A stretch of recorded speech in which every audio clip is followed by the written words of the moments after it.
As someone who is definitely more on the introverted side, here is my list of things that I think annoy introverts the most. 1. People that always need to fill silence. Yes, awkward silence can be uncomfortable for all of us, but have you ever taken a road trip with someone and as soon as there is silence for like 5 seconds, they feel the need to fill that silence with more talking or maybe turning on some music? As introverts, we relish the time that we can simply sit with our own thoughts. It allows us to really tune in to exactly what we want to be thinking about. It's how we recharge and it's satisfying for us. One of the main ways that we determine if we feel comfortable with someone, if we click with them and enjoy their company, is whether or not we can just enjoy silence together and both simply be okay with it. Meanwhile, someone that feels really uneasy about long periods of silence is kind of like a warning sign for us that a relationship with that person is going to take up a lot of energy and be very draining for us. 2. Excessive noise. Kind of similar to number 1,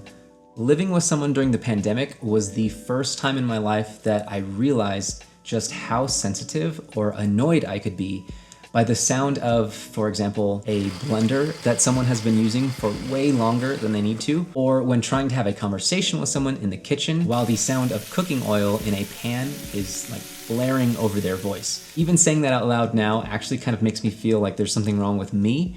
But I didn't even realize this was a thing about introverts until I started doing research for this video. Apparently, there is evidence that suggests that people who rank higher for introversion can also be found to be much more sensitive to and distracted by extraneous noise. And this actually kind of makes sense. As we know, extroverts seek energy from external sources, which could include other people, sounds, and other strong stimuli. Introverts, on the other hand, seek their energy internally, which means sometimes all of that noise and external stimuli can too easily invade that internal space. Of course, the world is filled with loud noises, so in many cases, what can you do, right? But some people just love being loud, like they really get a kick out of it. Quietness or silence for them can be an immediate sign that the environment is boring. And I don't mean to have any kind of value judgment on those people. It's just that for introverts, while an overtly loud or noisy person might be kind of funny or entertaining at first, they can quickly become exhausting for us. 3. People who can't stand being bored. Sometimes you meet people that seem to have a very low tolerance for boredom, stillness, or uneventfulness. This is the type of person that almost expects things to be consistently entertaining. When I think of this, I think of the party atmosphere. Whether it's a bar or someone's home. Inevitably, there will be some people in the group that need something outrageous to be happening all the time. Somebody needs to be on the verge of throwing up, doing some kind of drinking challenge, or playing some kind of prank. If they settle into a group that is literally just standing in a circle and patiently taking turns talking to each other, it feels like a part of their soul is dying. And don't get me wrong, if you're at a party, you definitely want some level of entertainment and socializing and just doing things that you're not going to be doing when you're at home by yourself. But again, because introverts normally lean towards and value that alone time, where a little bit of boredom can actually lead to finding enjoyment in silence and inward thinking, I think they tend to have a much higher tolerance for the seemingly uneventful moments in life. And it can be very draining to be around someone that seems to be the complete opposite. 4.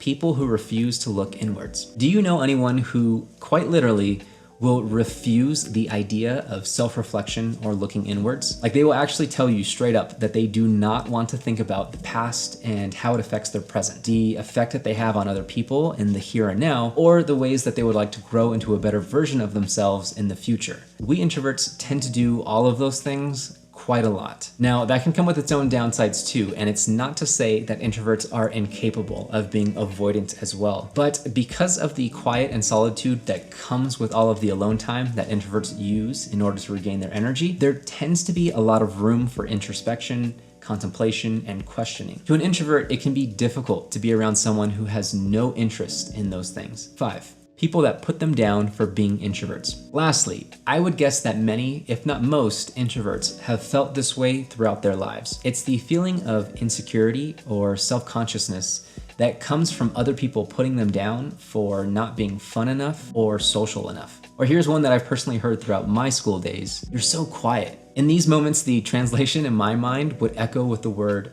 boring. And back in that immature, judgmental environment of school, it seemed like the popular kids were the extroverted ones, wanting to be alone at lunch in order to read, or sometimes even just having only 1 or 2 close friends instead of a large group, which is another fairly common trait that introverts have, by the way, could be like a social death sentence. Of course, hopefully as an adult, you learn to embrace certain parts of yourself to the point where those same feelings that you had as a kid don't bother you anymore. But even if you are an introvert that is much more self-assured and confident now, there is still a sensitivity felt towards the type of people that are reminiscent of those popular kids at school. And in the adult world, sometimes it still feels like extroverts are the ones that shine. It's that caricature of the salesman or account manager that makes a ton of money, not by being the best or brightest person, but by impressing the right people, having that charming image, constantly networking, and maintaining a few big accounts, all while happily using the introverts to do the boring work while they get paid the big bucks to do the schmoozing. Now, I say all of this knowing how ridiculous it can sound.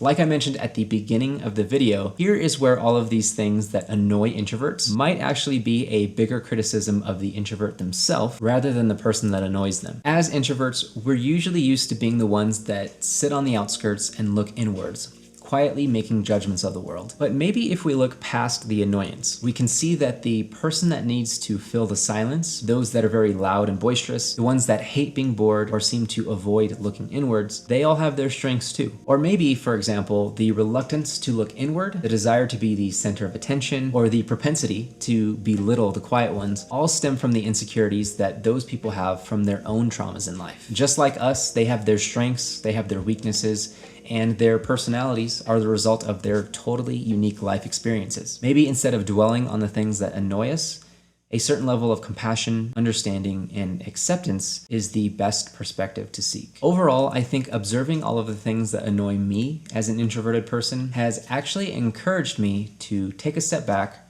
reflect more on myself, and not be so judgmental. Let me know if any of this resonated with you as a fellow introvert or as the friend of an introvert. As always, if you want to support this channel, consider liking, subscribing, and sharing it with others. Until then, thank you again for watching, and I'll see you next time.